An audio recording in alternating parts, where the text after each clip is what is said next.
Hey guys, me again. So I figured today, since the weather has gotten really nasty in my part of Canada, that gave me the inspiration to do a video on how to play paintball in the winter.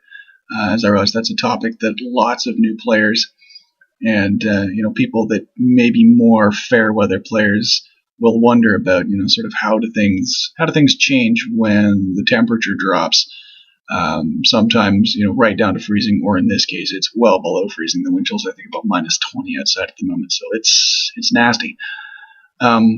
First off, a lot of it depends on if your field actually has a somewhat sheltered staging area or someplace that's relatively heated, where you can stage off of, as that will be a major factor in probably whether you'll actually go to play during the winter or not. Personally, playing at Niagara Paintball Park, we do actually have a heated Quonset hut that during winter games we'll actually stage out of there, as opposed to in the summer we'll have all the picnic tables outside and we'll stage outside and we'll bring out the easy ups for shade. So from that standpoint, it's not actually a bad field to play at during the winter, because if you really do get cold, you can go inside the Quonset hut, warm up, re-air, do what you have to do, and you're not outside if it's windy or snowing or what have you. So that is a big benefit there. Another thing that will also drastically change when it comes to winter is your paint as well. Winter shell paint, it tends to be a little bit thicker in terms of fill than summer paint. The shell also tends to be quite a bit tougher.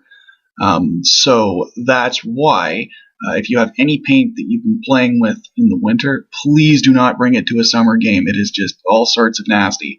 It's far too hard to be shooting when it's it's far too hard to be shooting when it's warm, because it doesn't get brittle when it's warm. It just stays like rocks. So that's not too fun. You're also more prone to get bounces if you shoot winter paint in summer as well. Primarily, though, that's not normally an issue.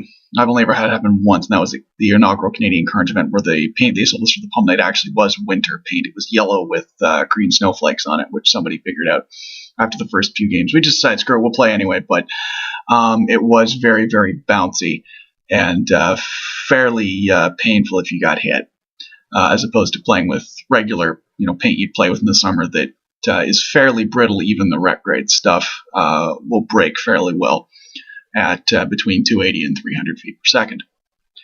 So that's another big issue when you're playing in the winter, is you're dealing with harder shell paint, gooier fills. You're also dealing with paint shrinking too. As it gets colder, you'll find that you probably will have to start using relatively small inserts in your barrels. Any summer paint that you have that's left over, it will still work in winter, but it will shrink and it will become much more brittle.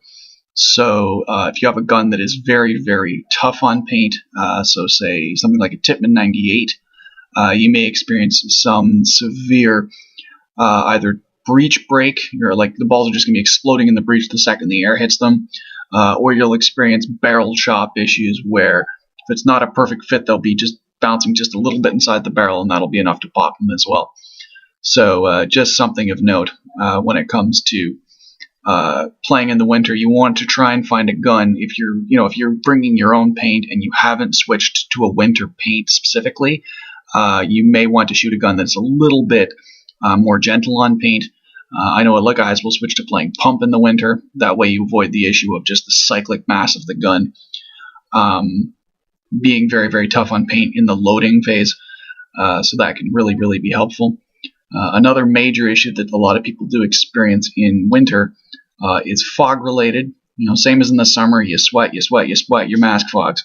Well, same thing can happen in the winter, where your lens is very cold and you're exhaling hot air because you're exerting yourself, and the inside of your lens can fog. That's why obviously thermal lenses were invented. I highly recommend, if you are playing in the winter, do grab a thermal lens. Sometimes in the summer it's not too bad. If it's not too humid. In winter, even if it's dry, it can be pretty nasty for fog. So That's another big thing. And last but not least, seeing as we're shooting with much thicker and tougher paint, that yes, it will be somewhat brittle in the cold.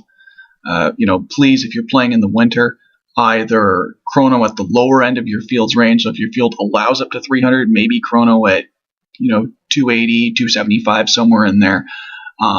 That way, it's not so painful if you're taking bounces or if you're getting shot at close range. Anyway, so that sort of covers winter paintball in a nutshell. If you guys have any more questions or comments, please do hit me up. Let me know if there's any other things you'd like me to cover when it comes to playing in the winter, playing pump paintball, and all the other things that I normally cover on my channel. Hey, I make my videos for you guys, my viewers, so do let me know what you guys want to see, and I will cover it in future videos. Thanks, guys, and if I don't make another video before, take care, happy holidays, and Merry Christmas. Bye.